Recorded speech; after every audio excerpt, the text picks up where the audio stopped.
성경, 물음에 대한 물음.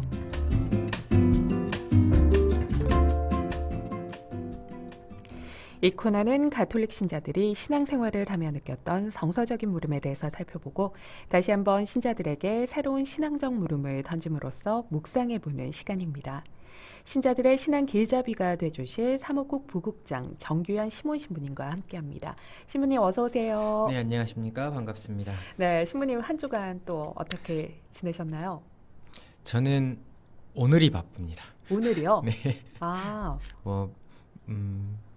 뭐 평소의 일정을 소화하고 있지만 네. 오늘도 역시 똑같이 바쁘네요. 특별히 바쁘신 거군요. 그러네요. 네. 뭐 시작하실 때 멘트에 사랑의 기쁨 가정의회에 대해서 말씀을 하셨는데 네. 우리가 그 사랑의 기쁨 가정의회를 작년이 아니죠. 재작년부터 시작을 했어요. 2021년부터 시작했습니다, 신부님. 재작년 아닌가요? 작년인가요? 네, 2021년. 네, 꽤 오래됐어요. 네. 꽤 오래됐는데 1년이 넘는 시간 동안 작년 2월부터구나. 네. 네.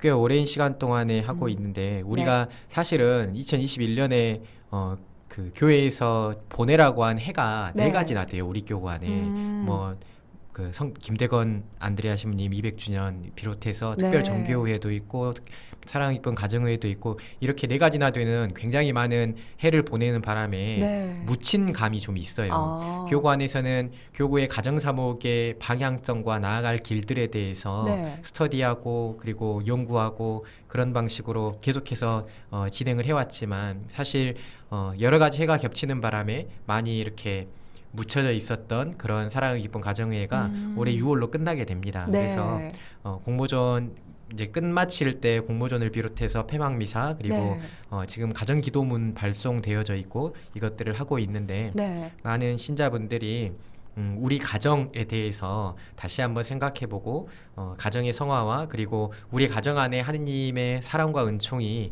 자리하는 공동체가 되어질 수 있도록 희망하는 네. 그런 마무리가 되었으면 좋겠다라는 바람을 좀 가져보고요. 네. 공모전 이야기가 하셨으니까 네. 이야기를 해드리자면 지금 수필만 엄청 들어와 있어요. 아, 그래요? 이게 분야별로 선정을 하는데 네. 수필만 지금 21점이 들어와 있고 아. 다른 것들은 영상은 딱 2점 들어와 있고 네. 다른 시는 한 7점 들어와 있고 이렇게 다른 것들에 비해서 수필만 굉장히 많습니다. 그래서 네. 다른 기도문이나 네. 혹은 뭐 시나 아니면 영상을 만드실 수 있는 분들은 영상 같은 것을 잘 해보셨으면 좋겠다라는 말씀을 덧붙여서 전해드립니다. 네, 청취자 여러분, 네, 여러 분야로 이렇게 지원을 해주시면 좋겠습니다. 네, 신부님, 오늘은 어떤 이야기를 나눠볼까요? 네, 지금 우리가 물음에 대한 것을 답을 해드리고 물음이 없을 때는 제가 하고 싶은 말을 이야기를 하고 이런 방식으로 가고 있는데 네. 이번 주는 물음이 없었어요. 그래서 뭘 이야기할까 보다가 저번에 이야기하려다가 말았었던 네. 제가 좋아하는 인물에 대한 것을 네. 오늘 말씀을 드리려고 합니다. 아. 좋아하는 인물은 히즈키야라는 인물인데요. 네. 히즈키야라는 분은 이스라엘의 성왕으로 꼭 손꼽히는 그런 왕이라고 볼 수가 있습니다. 네. 네, 이스라엘 왕이었던 이 히즈키야에 대해서 이야기를 나누려면 먼저 이스라엘의 역사부터 짚어봐야 하지 않을까 싶어요, 신부님. 네, 이스라엘의 역사를 전체적으로 보기 위해서는 네. 굉장히 많은 시간이 필요해요. 그래서 정말 간략하게나마 왕국의 역사를 그 사실관계를 중심으로 그것들만을 가지고 신학적인 내용들은 빼고요. 네. 사실관계를 중심으로만 여러분들에게 조금 청취자 여러분들에게 알려드릴까 합니다. 네. 전체적으로 이집트를 탈출한 이스라엘 백성들이 나중에 유배를 떠나고 귀환을 한 공동체가 다시금 고통을 겪게 되고 로마의 시대가 그리스 시대와 로마 시대를 거치는 이런 일련의 과정들을 다 이야기하기 위해서는 아마 1년이 넘는 시간이 필요할 거예요. 네. 그래서 오늘은 통일왕국 시대의 아주 짤막한 이야기만 짤막하게 네. 나누도록 하겠습니다. 네. 히즈키야를 이해하기 위해서 반드시 필요하기 때문에 그래요. 네. 일단 이스라엘이라는 명칭부터 우리가 조금 생각을 해봐야만 하는데요. 네. 이스라엘이라는 명칭은 이스라엘 사람들이 가지고 있었던 그 민족 사람들이 가지고 있었던 야훼 신앙의 정체성을 드러내고자 하는 그런 의미를 가지고 있기도 하지만 네. 야곱에서부터 비롯되지요. 네. 야곱이라는 성조부터 비롯되는 이 이스라엘이라는 명칭이 그런 야훼 신앙의 정체성, 그들 민족의 정체성을 드러내는 것이기도 하지만 하나의 국호를 설명하는 것이기도 해요. 아, 근데 그렇군요. 이게 생각할 거리가 굉장히 많은 지점입니다. 네. 왜냐하면 성경을 보면 네. 역사 안에서 야훼 신앙의 정통성을 가지고 있는 국가라고 이야기를 하면 네. 당연히 남유다를 이야기를 해요. 네. 그런데 먼저 멸망을 했고 사마리아 사람들이라고 이야기를 하면 그 천대받았었던 북쪽 사람들이 네. 이스라엘이라는 국호를 가지고 있어요. 굉장히 아이러니한 일이죠. 네. 그런데 성경은 그 국호를 바꾸지 않은 채 음. 그대로 써놓고 있습니다. 네. 북이스라엘과 남유다를. 이것은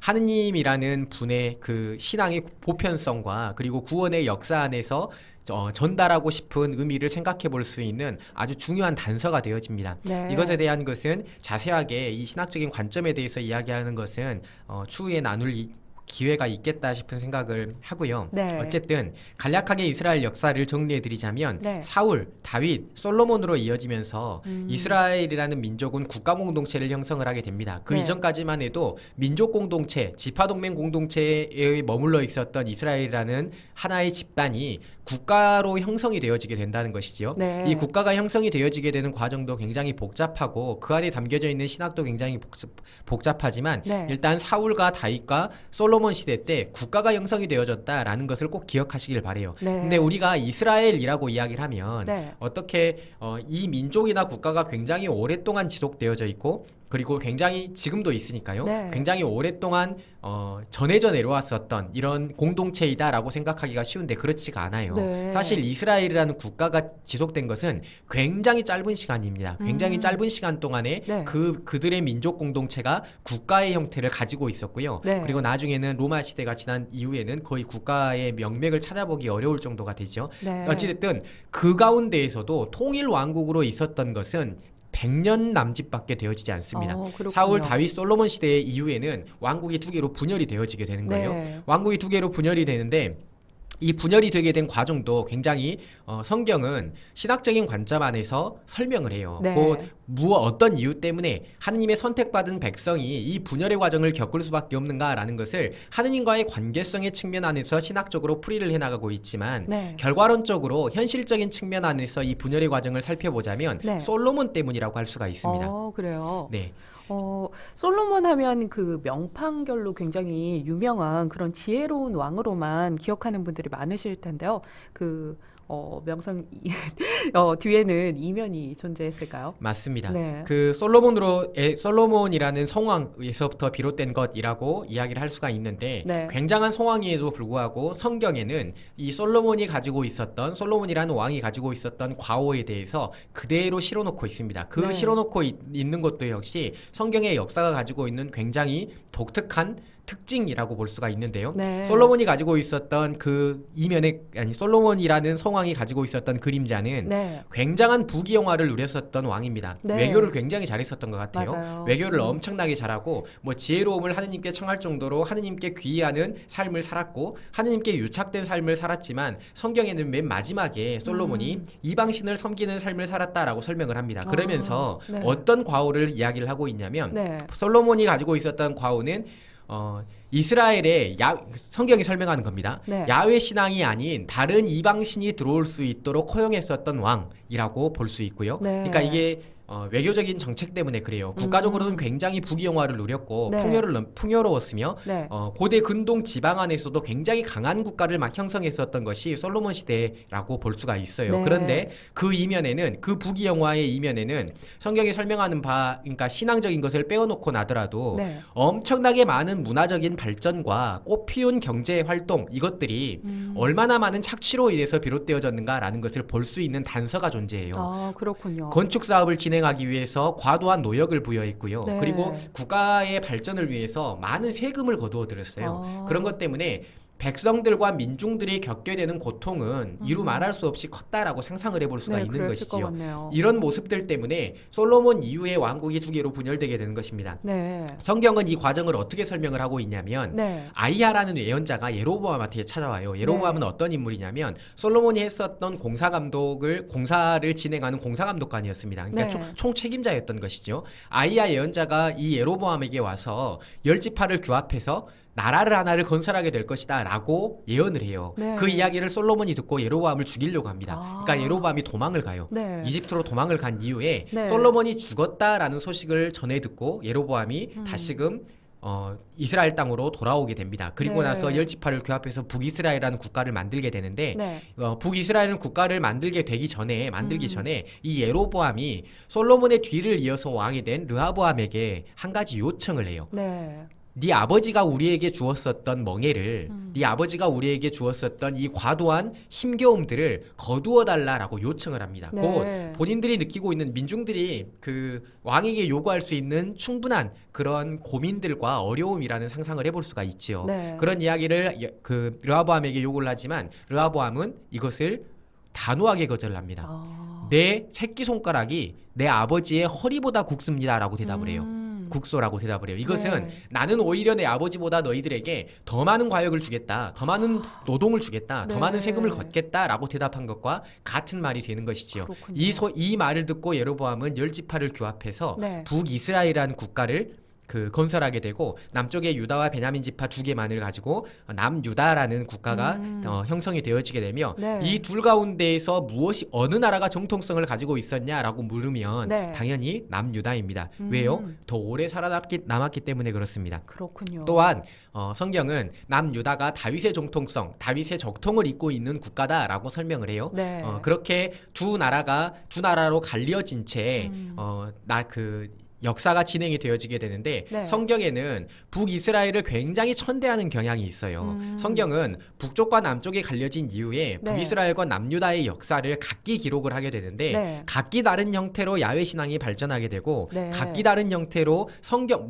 하느님을 섬기는 문학들이 발전하게 됩니다. 이것들이 네. 모두 성경 안에 규합되어 있다라고 생각하시면 되고요. 네. 그런데 역사서 안에는 북이스라엘을 굉장히 천대하는 경향성이 있어요. 남유다에 비해서 네. 굉장히 천대하는 경향성이 있는데 실제 역사는 그러지 않았습니다. 그렇군요. 네.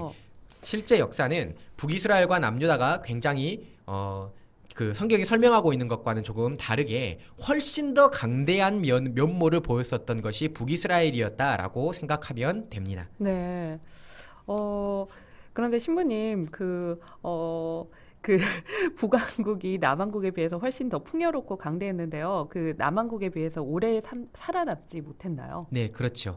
이게 지리적인 요건도 있고 현실적으로 들여다보자면 지리적인 요건도 있고 그리고 역사적인 고대 근동의 주변 국가와의 관련성도 있어요. 네. 이게 어떤 관련성이 존재하냐면 일단 북이스라엘은 굉장히 풍요가 흘러 넘쳤던 나라입니다. 네. 그러니까 근데 지리적으로 이스라엘 가보시면 알아요. 네. 남쪽과 북쪽이 지리적으로 많이 달라. 이스라엘이라는 나라가 우리가 지금 보고 있는 이 팔레스티나 지형이 네. 가만히 보면 협곡지대로 이루어져 있어요. 네. 산맥이 두 개가 이렇게 자리하고요. 산맥이 두 개가 자리하고 이 가운데로 요르단강과 사이가 존재하며 네. 이 가운데에 협곡이 있고 이 가운데에 평야가 놓여져 있어요. 그런데 이렇게 산맥, 아주 해발 고도가 높은 산맥들로 이루어져 있기 때문에 네. 굉장한 바위들도 많고요. 아. 그리고 사막 지역도 존재하는 그런 험난한 지형이라고 보시면 돼요. 그런데 네. 북쪽은 남쪽에 비해서 훨씬 더 풍요롭습니다. 아.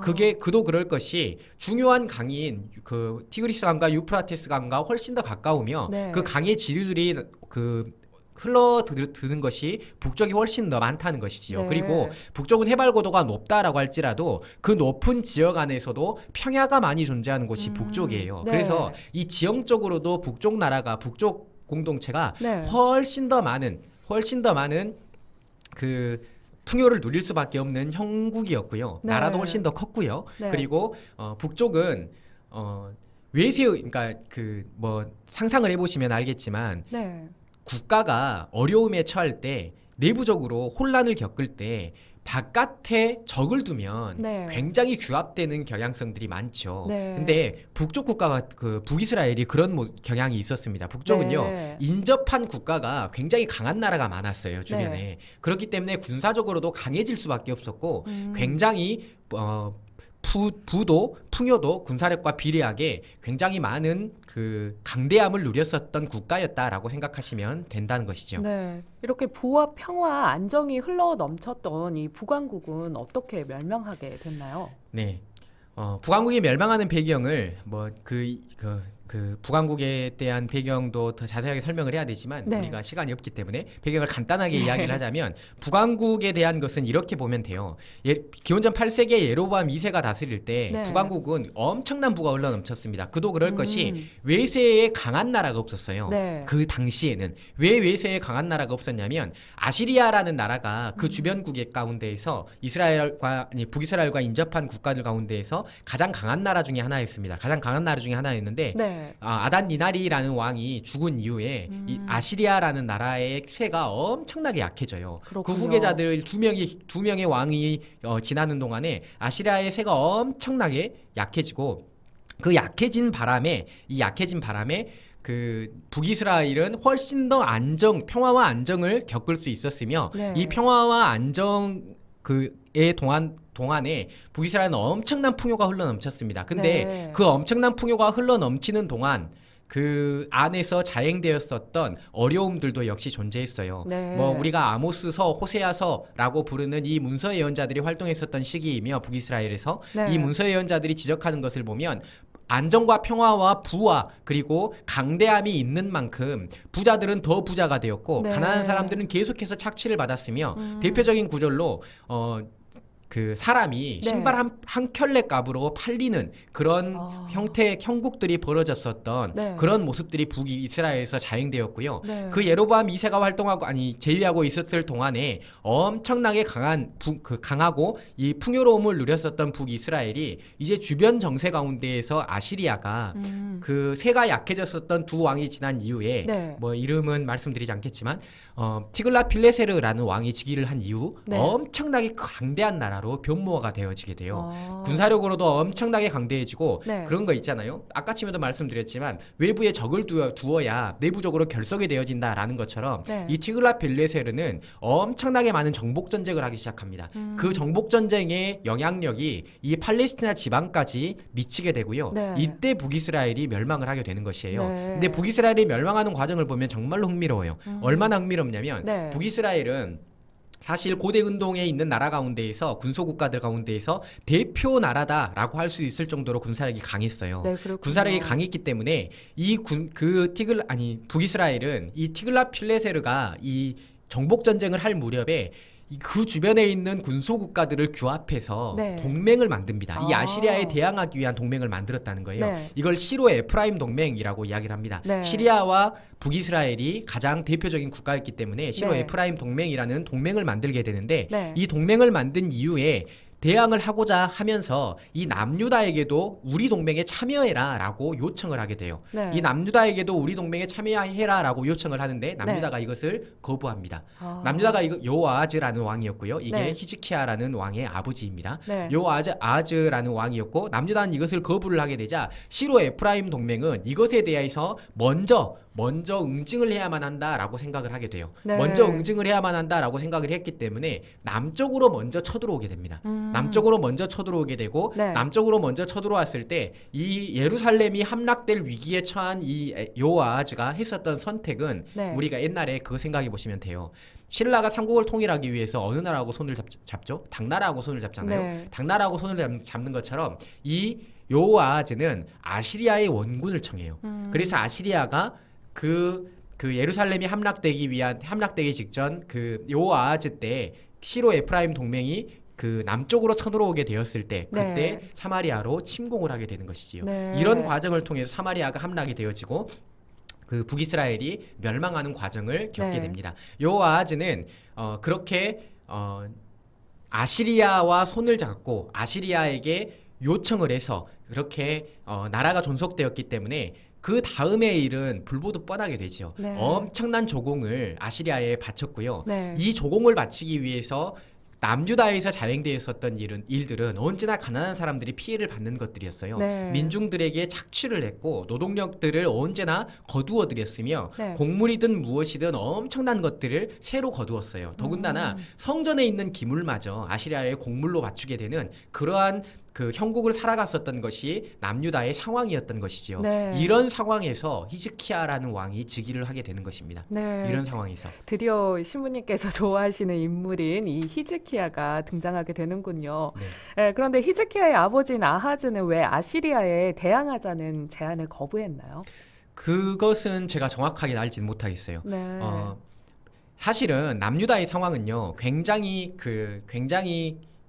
안정적인 상황이었어요. 네. 어떤 면에서 안정적이냐면요. 네. 외세의 위협이 그렇게 크지 않았습니다. 왜냐하면 북이스라엘이 모든 나라를 막아줬기 때문에 그래요. 네. 우리가 그렇잖아요. 우리나라를 보시면 반도로 이루어져 있고 그 중국하고 인접해 있는 나라는 북한이잖아요. 네. 옛날에 고구려가 삼국시대 때 네.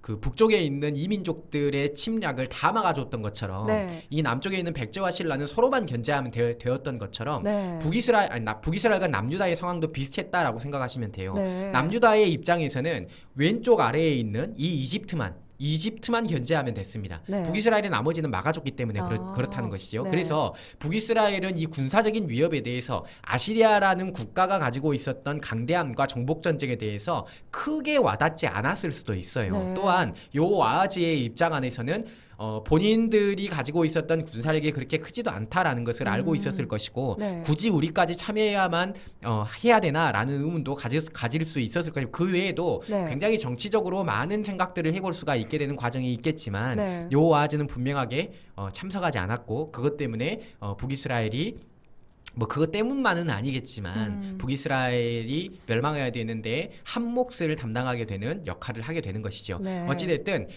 그런 역할 이후에 남유다는 그 북이스라엘의 봉신국으로서 철저한 봉신국으로서 자리를 하게 되고요. 네. 이런 상황 안에서 즉위하게 된 히즈키야라는 인물이었다는 것이지요. 네.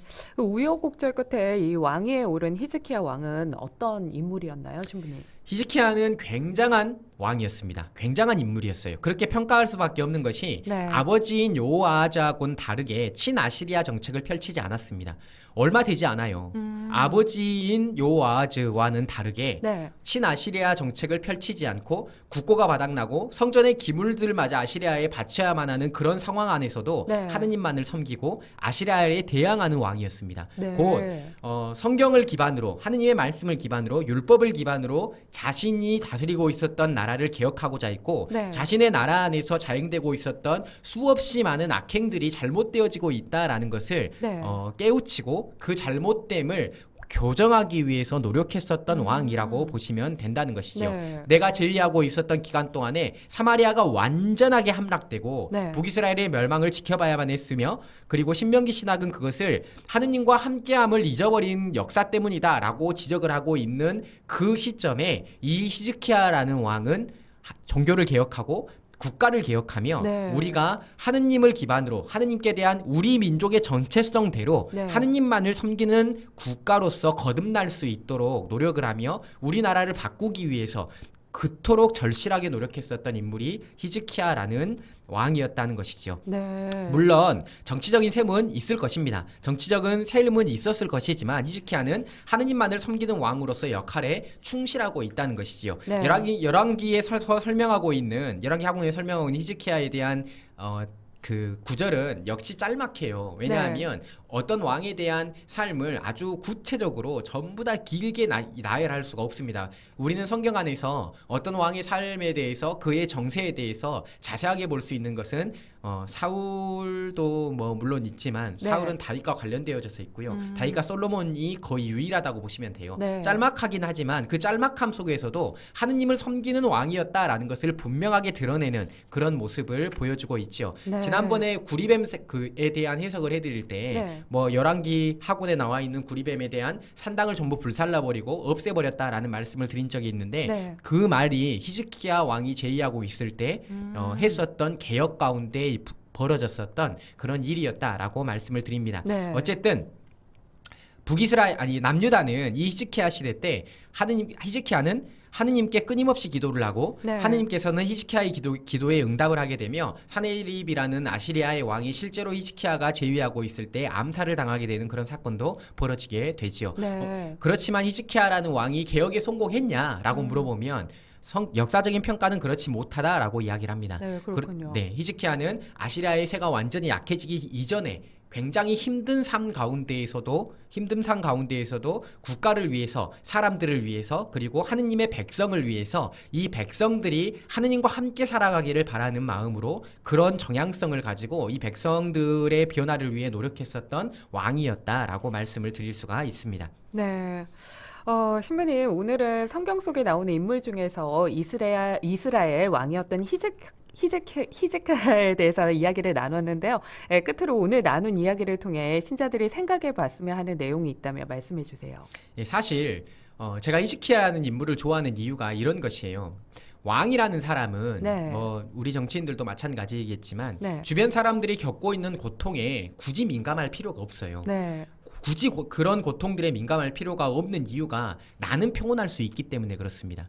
내가 평화와 안정을 누리고자 하면, 네. 내가 어떤 풍요로움을 누리고자 하면 주변 사람들의 고통에 눈 돌릴 필요가 전혀 없다는 것이에요. 네. 하느님을 찾을 필요도 없습니다. 왜냐하면 내가 그만큼 풍족하고 풍요롭기 때문에 그래요. 맞아요. 어떤 정치적인 압박이나 그리고 내 삶의 안위에 대한 어떤 위협들은 있을진 모르겠지만 네. 현실을 살아가는 데 있어서 나는 부족함이 없다는 것이죠. 실제로 히즈키야 이후에 히즈키야의 아들과 손자였었던 므낫세와 아몬이라는 왕은 철저한 호답 종교주의 정책을 펼쳤고 네. 아시리아의 봉신국으로 다시금 돌아가서 그 어느 왕보다 철저하게 아시리아를 섬겼었던 왕으로 살아가요. 네. 그럼에도 불구하고 히즈키야는 그 험난한 시대에 하느님만을 섬기는 왕이라고 평가받는 이유가 주변 사람들의 고통에 눈을 돌렸기 때문에 그렇습니다. 네. 그러니까 우리의 삶도 역시 마찬가지예요.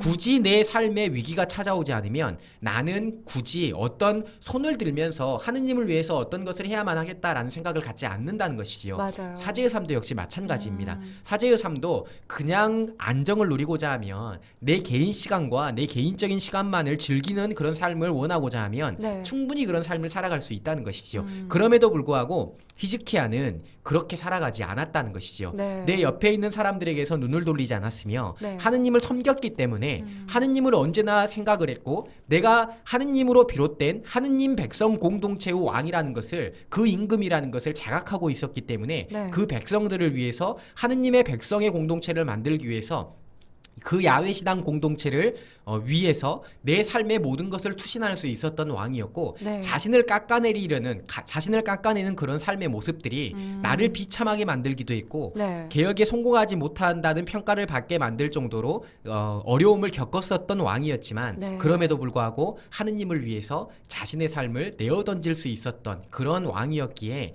히즈키야를 제가 가장 좋아한다라고 이야기를 합니다. 네. 히즈키야와 똑같은 삶을 살아갔었던 왕 가운데 한 명이 요시아인데 네. 요시아는 시대의 상황이 조금 달라요. 시대의 상황이. 네. 히즈키야보다 훨씬 더 평온한 삶을 살아갔었던 그런 왕이었다라고, 물론 그 가운데에도 어려움은 있었지만 히즈키야를 제가 좋아하는 이유는 바로 그것이라는 거예요. 우리가 얼마든지 나의 안위와 나의 안정과 나의 평화를 위해서, 나의 행복을 위해서 네. 얼마든지 눈을 감을 수 있고 얼마든지 등을 돌릴 수 있지만 하느님 때문에, 하느님을 섬기는 사람이기 때문에 눈을 도저히 돌릴 수 없고 이 백성 공동체를 위해서, 이 공동체를 위해서 나를 깎아내는 삶을 살아갈 수 있었던 그 히즈키야의 삶의 특성, 이것 때문에 저는 히즈키야를 좋아하는 것이고 네. 그리고 히즈키야의 삶을 통해서 우리가 묵상해 봐야 되는 것은 나 역시 내 주변에 있는 많은 그 고통들에 눈을 돌리고 있진 않은지라는 생각을 해보아야만 해요. 네. 하느님을 섬기는 백성으로서 내가 하느님과 함께 살아가고 있다면 하느님을 위해서, 하느님과 함께 살아가는 것을 드러내기 위해서 내 주변의 사람들에게 눈을 돌릴 수 있는 그 자비로움과 여유로움을 가져야만 하고, 그러한 마음을 삶으로 드러내고자, 표현하고자 노력하는 그런 삶을 찾아야만 하는 것이 우리 삶의 실존이라는 것이지요. 네. 언제나 사람들에게서 눈을 돌리지 않은 채, 그리고 사람들의 고통에서 벗어나지 않은 채, 그리고 사람들의 고통을 나의 것인 것처럼, 그리고 하느님께서 원하시는 그 선함을 찾는 것을 네. 게을리하지 않는, 소홀히 하지 않는 그런 우리의 삶을 찾아내야만 하고, 그런 나의 모습을 원하고 성찰하고 그리고 바라는 그런 삶이 우리에게 필요하다라는 말씀을 전해드립니다. 네. 정말 그런 안정된 삶 속에서 이렇게 하느님을 이렇게 찾을 수 있었다는 거 정말 대단한 것 같아요. 네, 5014 번호 사용하시는 애청자님이요. 지혜의 솔로몬 말년에 왜 우상을 하고 이렇게 보내주셨네요. 네, 그것도 네, 성경 문학적인 근거와 이유가 있습니다. 이유가 있는데 성경을 네, 공부하시다 보면 어째서 그럴 수밖에 없는지에 음, 대해서 알게 될 거예요. 네, 다윗 때는 없었냐? 다윗 때도 있었을 거예요. 그 음, 전에도 있었을 것이고 그 후에도 있었을 것입니다. 그런데 네, 솔로몬 때 비단 그렇게 표현을 하고 있는 근거가 역사적으로 있어요. 그런데 아, 그거에 대한 것은 나중에 성경 공부를 열심히 하시다 보면 알게 됩니다. 네. 그리고 이영진 빈첸시오님이 방송 감사합니다 하고 이렇게 보내주셨네요. 네, 신부님과는 아쉽지만 여기서 인사 나눠야 할 것 같아요. 오늘도 좋은 말씀 고맙습니다. 다음 주에 또 뵙겠습니다, 신부님. 감사합니다.